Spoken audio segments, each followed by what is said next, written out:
Gulf ರಾಷ್ಟ್ರಗಳಿಂದ ಭಾರತದೊಳಗೆ ಬಂಗಾರ ತರೋದಕ್ಕೆ ಪ್ರಯತ್ನಿಸಿ ಸಿಕ್ಕಿಬಿದ್ದಂಥವರ ಹಲವು ಕಥೆಗಳನ್ನು ನಾವು ಕೇಳಿದ್ದೀವಿ. ಬೆಂಗಳೂರಿನಲ್ಲಿ ಕಡಿಮೆ, ಮಂಗಳೂರಿನಲ್ಲಿ ಜಾಸ್ತಿ, ಕೇರಳದಲ್ಲಿ ಇನ್ನೂ ಜಾಸ್ತಿ. ಆದರೆ ಆ ಯಾವ ಪ್ರಕರಣವೂ ಕೂಡ ರನ್ಯಾರಾವ್ ಕೇಸ್ ತೆಗೆದುಕೊಂಡೆ ಟ್ವಿಸ್ಟನ್ನು ತೆಗೆದುಕೊಂಡಂಗೆ ಕಾಣಿಸ್ತಾ ಇಲ್ಲ. ರನ್ಯಾರಾವ್ 14 kg 800 ಗ್ರಾಂ ಬಂಗಾರದೊಂದಿಗೆ ಸಿಕ್ಕಿಬಿದ್ದ ಪ್ರಕರಣವನ್ನು ಡಿಪಾರ್ಟ್ಮೆಂಟ್ ಆಫ್ ರೆವಿನ್ಯೂ ಇಂಟೆಲಿಜೆನ್ಸ್ನವರು ಒಂದು ಲಾಜಿಕಲ್ ಎಂಡಿಗೆ ತೆಗೆದುಕೊಂಡು ಹೋಗುವ ನಿರ್ಧಾರ ಮಾಡಿದಂತೆ ಕಾಣಿಸ್ತಾ ಇದೆ. ಎಲ್ಲಿ ತನಕ ಹೋಗಿದ್ದಾರೆ? ಆಕೆಯ ಮದುವೆ ಆಲ್ಬಮ್ಮು ಬಿಡ್ತಾ ಇಲ್ಲ ಇವರು.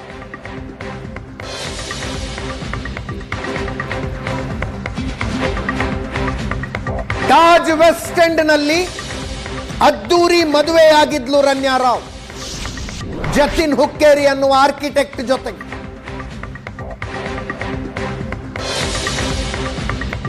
ಮದುವೆಗೆ ಯಾರು ಬಂದಿದ್ರು, ಯಾರು ಏನು ಗಿಫ್ಟ್ ಕೊಟ್ಟಿದ್ರು ಅಂತ ಕೆದಕಿಕೊಂಡು ಕುಳಿತಿದ್ದ.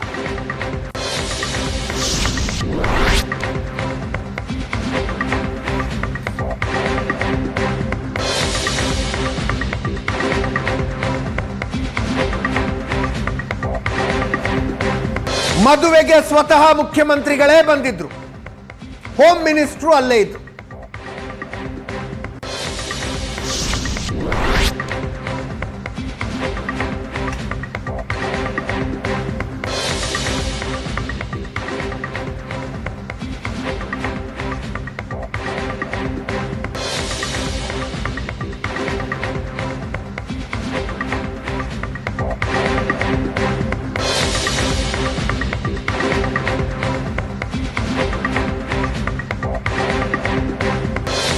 ಮುಖ್ಯಮಂತ್ರಿಗಳು, ಗೃಹ ಸಚಿವರು ಭಾಗಿಯಾಗಿದ್ರು ಜತಿನ್ ರನ್ಯಾರಾವ್ ಮದುವೆಯಲ್ಲಿ.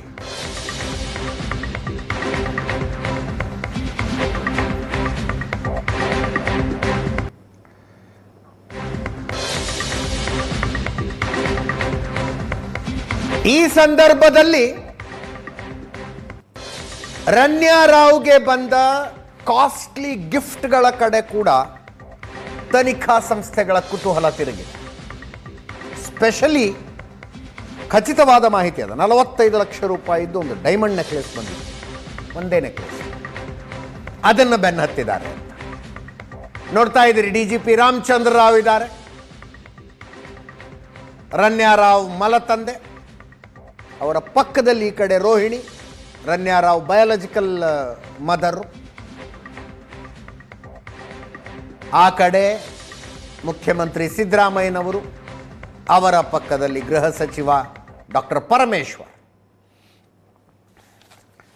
ಇನ್ನೂ ಅನೇಕ ಸಚಿವರುಗಳು ಶಾಸಕರುಗಳ ಮದುವೆಗೆ ಹಾಜರಾಗಿದ್ರು. It was a pure arranged marriage. ಈ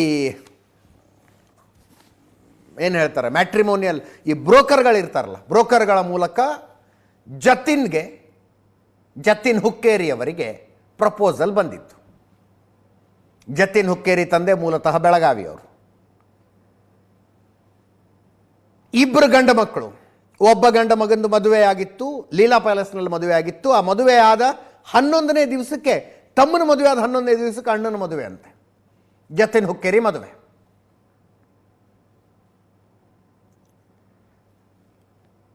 ಮ್ಯಾರೇಜ್ ಬ್ರೋಕರ್ಗಳ ಮೂಲಕ ಬಂದ ಪ್ರಪೋಸಲ್ ಇದು.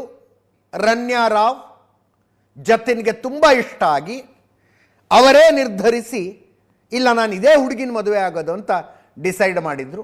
ಸ್ವಲ್ಪ ದಿವಸ ಗ್ಯಾಪ್ ಕೊಡೋದಕ್ಕೂ ಕೂಡ ಜತಿನ್ ತಯಾರಿರಲಿಲ್ವಂತೆ. ಅದಕ್ಕೆ ತಮ್ಮನ ಮದುವೆಯಾಗಿ 11ನೇ ದಿವಸಕ್ಕೆ ಅಣ್ಣನ ಮದುವೆ.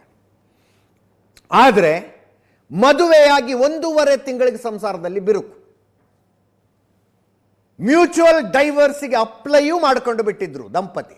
ಈಗಾಗಲೇ ಸಪರೇಟ್ ಆಗಿ ಬದುಕ್ತಾ ಇದ್ರು.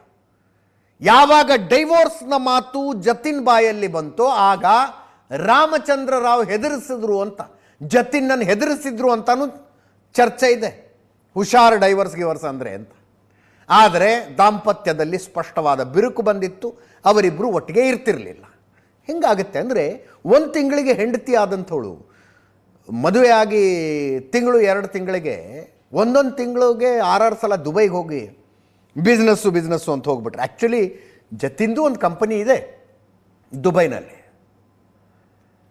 ಆದರೆ ರನ್ಯಾ ರಾವ್ ಮದುವೆಗಿಂತ ಮುಂಚೆ ತನ್ನನ್ನು ಪರಿಚಯಿಸಿಕೊಂಡಿದ್ದು ನಾನು ನಟನೆಯಲ್ಲಿದ್ದೆ, ಜೊತೆಗೆ ಸೆಲೆಬ್ರಿಟಿ ಟ್ರೇನರ್ ಆಗಿದ್ದೀನಿ ಅಂತ. ಕೆಲಸದ ಮೇಲೆ ಆಗಾಗ ದುಬೈಗೆ ಹೋಗಬೇಕಾಗಿ ಬರುತ್ತೆ. ಇದರಲ್ಲಿ ಈ ಗೋಲ್ಡ್ ಸ್ಮಗ್ಲಿಂಗ್ ವಿಷಯ ಜತಿನ್ಗೆ ಗೊತ್ತಿತ್ತ? I don't think so. In fact ಚರ್ಚೆ ಇರೋದು ಜತಿನ್ನೇ ಪೊಲೀಸರಿಗೆ ಮಾಹಿತಿ ಕೊಟ್ಟಿದ್ದು, DRIನವ್ರಿಗೆ ಮಾಹಿತಿ ಕೊಟ್ಟಿದ್ದು ಅನ್ನುವ ಚರ್ಚೆಗಳು ಕೂಡ ತುಂಬ ಜೋರಾಗಿ ಓಡಾಡ್ತಾ ಇದೆ. ದಾಂಪತ್ಯದಲ್ಲಿ ಬಿರುಕುಂಟಾದಾಗ ಈಕೆ ಆ್ಯಕ್ಚುಲಿ ಏನು ಕೆಲಸ ಮಾಡ್ತಾಳೆ ಅಂತ ಜತಿನ್ ತಲೆ ಕೆಡಿಸ್ಕೊಂಡು ಸ್ವಲ್ಪ ತನ್ನದೇ ಆದ ಪತ್ತೆದಾರಿ ಕೆಲಸ ಮಾಡಿದಾಗ ಹೆಂಡತಿ ಗೋಲ್ಡ್ ಸ್ಮಗ್ಲಿಂಗ್ನಲ್ಲಿ ಇನ್ವಾಲ್ವ್ ಆಗಿದ್ದಾಳೆ ಅನ್ನುವ ಮಾಹಿತಿ ಜತಿನ್ಗೆ ಬಂತು.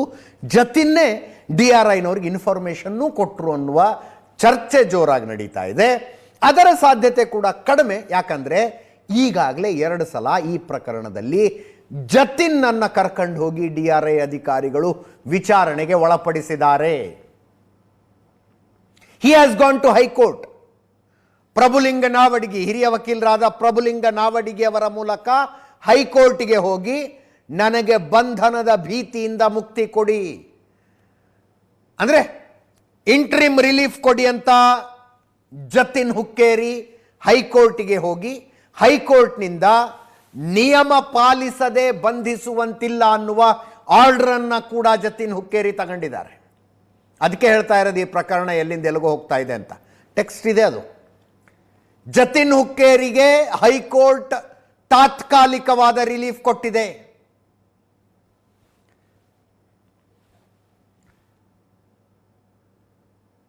ಜತಿನ್ ಹುಕ್ಕೇರಿ